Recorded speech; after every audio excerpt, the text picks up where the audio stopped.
Salutări oamenii internetului și bine v-am regăsit la al doilea episod din chestia asta ciudată în care eu vorbesc singur într-o cameră cu un calculator. Nu este ciudat, este pur și simplu punerea în aplicare a transformă-ți nebunia într-un hobby. Sau cel puțin așa îmi place mie să cred că asta fac. Ne, sunt doar nebună. It's time to clean up. It's time to clean up all your stuff now. În primul rând aș vrea să vă mulțumesc din suflet pentru toate comentariile, tocmai mi-am rănit degetul. Ziceam, pentru toate comentariile și toate ideile care le-ați avut și pentru toată susținerea pe care mi-ați transmis-o prin intermediul Facebook-ului și a YouTube-ului. Și vreau să vă spun că sunt foarte fericită că am început lucrul ăsta împreună și sper să ne vedem din ce în ce mai mulți. Am primit o grămadă de idei pentru videoclipuri noi, dar unul mi-a captat atenția într-un mod particular pentru că sunt implicată foarte tare în acest subiect și sunt sigură că mulți dintre voi sunt în aceeași situație. Cum să înveți pentru sesiune? Alexandra mi-a dat această idee. Deci, Alexandra, îți mulțumim că ne aduce aminte că începe perioada noastră de chin. Da, mersi. Și am stat și m-am gândit, cred că ar fi un pic cam ipocrit din partea mea să vă învăț pe voi cum să învățați, având în vedere că nici măcar eu n-am nici cea mai vagă idee de cum faci asta. Dar pentru că sunt o persoană deschisă la orice, haideți să vorbim la nivel ipotetic. Pasul numărul 1, dacă chiar m-aș decide să învăț, ar fi pregătirea psihologică. Da, frate, sincer, eu chiar cred că ăsta este tot secretul. Te pregătești psihic că trebuie să înveți. Pur și simplu îți bagi în cap că gata, asta este ziua. Nu pot să mai pierd timpul așa. Trebuie să fac ceva cu viitorul meu. Părinții mei trebuie să fie mândri. Trebuie să învăț ca un disperat că trebuie să rămân la buget.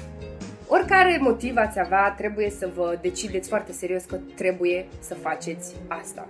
Așadar, o să vă treziți de dimineață cu energie și pozitivitate. Tocmai mi-a intrat un păr în gură. Deci ziceam, energie, pozitivitate, chef de a face lucruri și apoi o să vi-l pierdeți din primele 5 minute, dar nu disperați. Pentru asta a fost inventată cafeaua.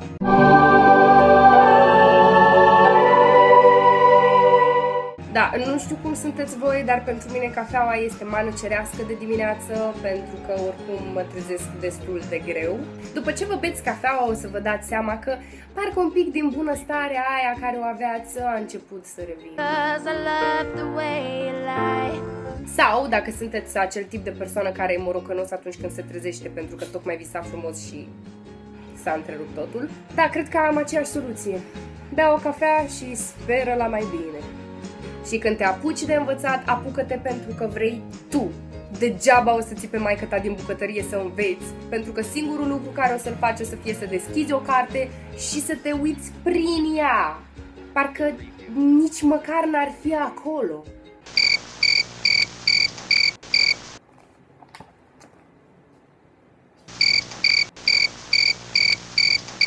What the fuck? Da, asta se întâmplă mai des decât aș vrea să recunosc. După ce ne-am convins că astăzi noi o să învățăm, iarăși mi-a intrat un păr în gură, urmează al doilea pas. Rămâne concentrat. Da, cred că știm cu toții celebra poză pe toate rețelele de socializare în care un tip încearcă să învețe și apoi vede o muscă și se uită la musca aia de parcă ar fi descoperit un nou univers, atât de interesantă e. Da, pentru că știm cu toții că orice este mai interesant atunci când înveți.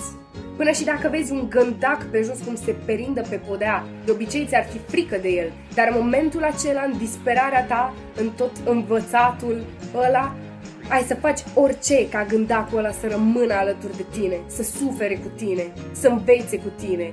Foarte important pentru menținerea concentrării, nu îți deschide Facebook-ul. Asta este o greșeală fatală, pentru că nu știu cum se întâmplă pe Facebook, chiar este timpul relativ, adică zici că intri 5 minute, dar după vreo 5 ore te găsești uitându-te la filmulețe cu pisici postate de bunica ta.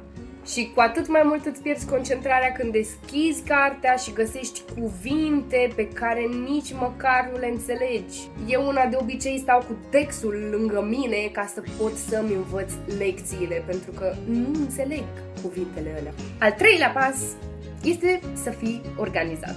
Ți-o spun pentru că este foarte greu atunci când iei toate foile și vezi un calvar de chestii, o grămadă de foi, cursuri, seminarii și nu mai înțelegi care este care. Eu de obicei îmi scriu toate cursurile pe laptop pentru că îmi place să fiu organizată, dar mai există și motivul real.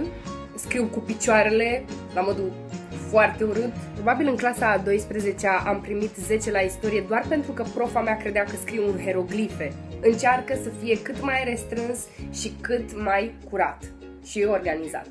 O să-ți fie mai simplu decât să înveți o pagină și apoi să cauți celelalte 15 peste tot în cameră. Cam îți vei pierde cheful care oricum nu-l aveai, deci...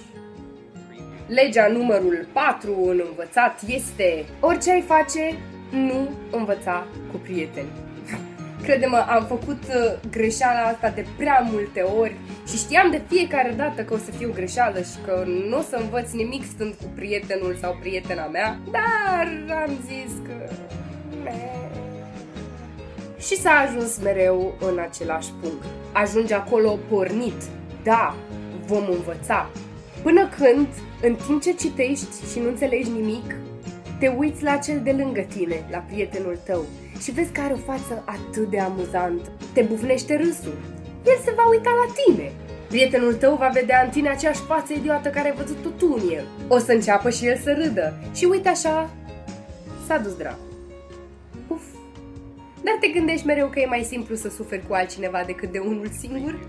Ți-aduce aminte exemplu cu gândacul de mai devreme? Cam așa se întâmplă și cu prietenii. Da, ultimul pas este de o natură divină. Este în cazul în care nimic din ce ți-am spus până acum nu a mers. Și sunt sigură că nu a mers. Îți rămâne o singură soluție de făcut. Roagă-te. Roagă-te mult. Doar roagă-te. Oricum, în momentul de față nu mai ai niciun fel de scăpare. Deci... pune-o pe mâinile divine și vezi ce o să se întâmple. Cam atât, fraților, și pentru ziua de astăzi. A fost foarte amuzant să mă gândesc la chestiile astea care nu se le fac niciodată, în afară de ultimul pas. Ăla este pasul preferat al studenților și elevilor. Da. Mamă, fii mândră de mine. Puteți să-mi lăsați câte comentarii vreți aici jos, cu idei sau păreri sau întrebări, nu știu, ce vă tună vouă prin cap. Și mulțumesc, Alexandrei, încă o dată pentru ideea magnifică de a face un tutorial despre cum să înveți în sesiune. O să ne vedem săptămâna viitoare, tot luni, cu un alt videoclip. Și până săptămâna viitoare vă pup!